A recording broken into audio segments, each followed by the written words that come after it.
always pretend to be a grown-up and calling myself.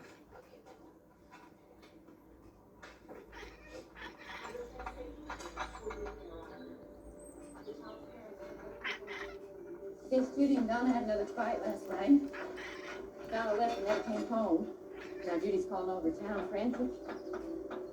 I don't know why Judy's wasting her time on Donna Kavanaugh.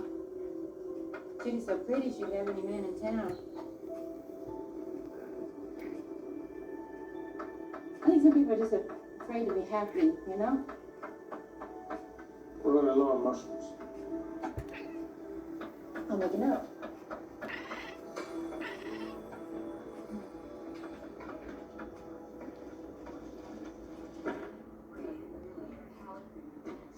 One for lunch, Hanson?